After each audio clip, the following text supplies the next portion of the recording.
on the neighbor's security cameras against him, but his cameras were removed. I asked him why he'd walk by their neighbor's home with hands in the air. My cows were loose, so we went down there, got our cows, and we pushed them back the way they came out. And as I said, we need to put our hands up and say, please don't shoot us. We're just getting our cows. Please don't shoot. We're just getting our cows. Let's be clear. I just want to revisit that. Me putting my hands up, us putting our hands up, and is a safety. As an African American. It's been said a lot that this is a land dispute between neighbors. That's what it boils down to. And that you all or your neighbor could choose to avoid each other because you have so much land. What is your response to that? Let me be clear about something. I do not have a neighbor dispute. My dispute is more than anyone wants to ensure there is no racist behavior inside his department. No one would be more eager than I to rid my office of a deputy sheriff who was racist and treating members of the community unfairly. We started asking the El Paso County Sheriff's Office for records, reports, and interviews 5 days ago. We were denied and given a bill for thousands of dollars. There are many more allegations addressed by the sheriff Tuesday, including a conspiracy about a murdered ranch hand and the arrest of Nicole Mallory nearly 2 years ago when she fired a shot at a process server who had entered her private property without notice. I promise to follow up in more detail tomorrow on Denver 7. And the El Paso County Sheriff's Office has now decided to release more than 120 pages of records pertaining to cases involving the Mallorys. Unfortunately, that release happened right before this newscast began. So Micah is now combing through those new records, and she will bring forks, fire. We had a chicken coop set ablaze. I asked the Mallorys what the sheriff's office did in response. Nothing. Actually, I think maybe what happened was they were trying to figure out how to charge us with a crime. Since the time of Mr. Mallory's arrest, my office has received numerous emails and calls with people voicing concern with how we have handled the Mallory situation. On Tuesday afternoon, Sheriff Joseph Roybal finally answered questions about the case that's gone viral on social media and shared body camera video painting the Mallorys as combative and unwilling to cooperate in unrelated investigations. But the sheriff's office provided few details about the Mallorys' current claims of harassment and racial discrimination. The one concrete update was the decision by the sheriff to review 24 prior cases. In the end, they reopened 2, one of which involves the Mallorys as the victims. And the sheriff said he more than anyone. The dispute is with El Paso County Sheriff's Department for enabling this behavior. Nicole says one deputy in particular, who she's filed multiple complaints against, is leading the charge. In what I believe is a modern day KKK assault against my family. That's not a small accusation to make. But Nicole says Facebook comments and a community page turned to blatant racism after the sheriff's office got involved. Comments like, "I was amazed at how much property was tagged Black Lives Matter. Didn't expect that kind of in-your-face crap way out here. Let's all go have car issues on that road." And, "Are there any restrictions on size of pitchforks and fire sticks in Colorado?" From there, Nicole says it turned to physical attacks. Animals being gutted, our lives being threatened, people being sent to our home under threat of lynching, hanging, pitchforks, fire. El Paso County Sheriff's Office's failure to respond. A lot of their pets have been poisoned and killed. Some of their livestock has been poisoned and killed. Dr. Vern L. Howard is teaming up with Portia Prescott and Rashad Younger from the NAACP to help the Mallorys. Basically, the Mallorys have been harassed on their property and on their land. At that point, it became very clear that they weren't necessarily safe. Animals poisoned and killed, a couple feeling harassed and terrorized. Huge claims that we'll break down. But first, how do we go from the Mallorys being seen as victims to the ones in handcuffs? The El Paso County Sheriff's Office investigated and decided it was the Mallorys who were felony stalking their neighbor. We got our hands on the arrest affidavit. It focuses on multiple complaints from the Mallorys' next-door neighbor. It's clear There's years of animosity on both sides of this easement road, and it's this road that has been center stage for many of their interactions. Like CW and Nicole walking between the properties with their hands up, yelling, "Hands up, don't shoot." The affidavit mentioned a 19-page log that the neighbor maintained was supporting video and photos of each interaction she considered to be stalking.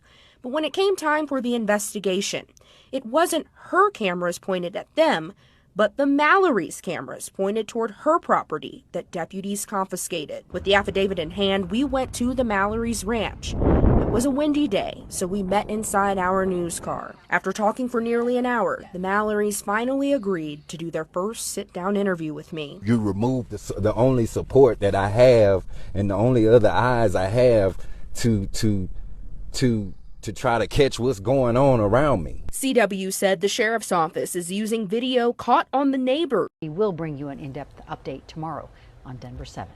And this story is so important because the number of black farmers across America has declined greatly over the past century. Let's break down the numbers for you. Researchers at UMass Boston looked at data from the USDA Census of Agriculture. They found that black farmers lost $326 billion worth of acreage in the 20th century. Currently, black farmers own less than 1% of all farmland. Colorado was home to a historically black farming settlement in the early 1900s. Deerfield in Weld County is now a ghost town, but it was once a place to end the cycle of poverty. They knew that if they could own their own land, own their own homes, they could use that to pass on to their children. They could sell it. They could borrow against it. Discriminatory lending policies and forced sales are said to be major factors in the loss of land.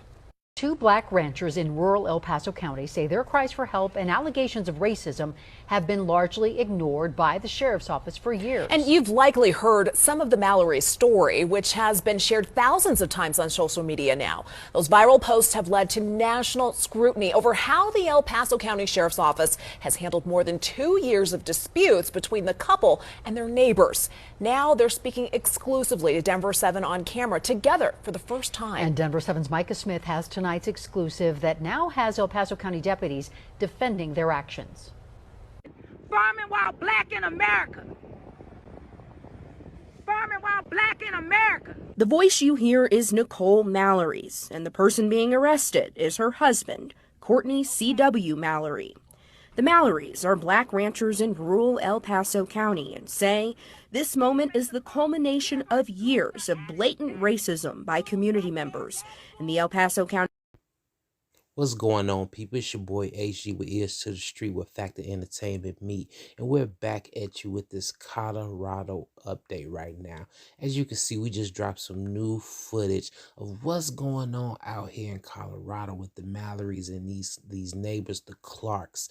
You know, we got so much information coming all of a sudden, and we just trying to figure out what's going on with these two neighbors. You know, why are they constantly bickering over this road? What's so important about this particular road with this easement that has these two neighbors, you know, just at each other's throats? Are we dealing with true racism, or is it just a neighborly dispute? You know, why is it that we haven't heard from the Clarks yet? We got plenty of footage with the Mallorys talking about what's going on with the poisoning of the poisoning of the livestock. You know, they got chicken coops being set on fire. They have a sheriff's department that seems not to be doing their job in the case of the Mallorys. Why are the Mallorys being arrested? You know, we're trying to figure these things out.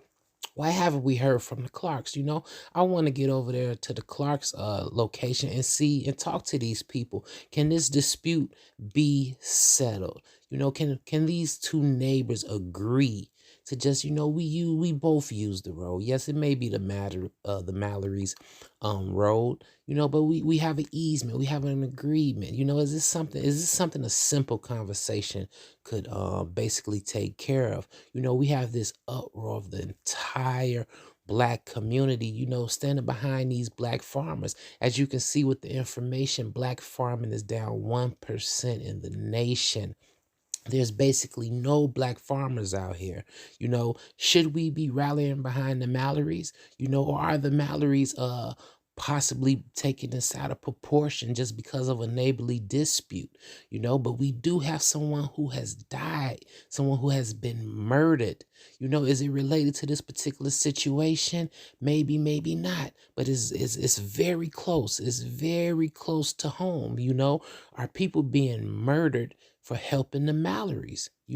Is this why they can't get any hired hands with all this land that they have? Who would want to work for a couple or work for a ranch that they know they may possibly end up dead in? Do we have a 19s, 20s, 30s, 40s, 50s racial discrimination situation going on up here? We're just trying to get to the bottom of this and see exactly what's going on. Is this couple of Mallories really need support from the black community, or are they just kind of exaggerating? Some things are happening. They're not, with these neighbors, are the neighbors poisoning animals? That's definitely an act of aggression right there. And with this particular person, their hired hand being murdered, what's going on up there? We're just really trying to figure it out. So I hope you guys, learn from the information. Off Grid, my co-host, will definitely be updating you guys as this story unfolds. So make sure y'all hit that like button, that subscribe button. Ears to the street, where fact and entertainment meet. Peace.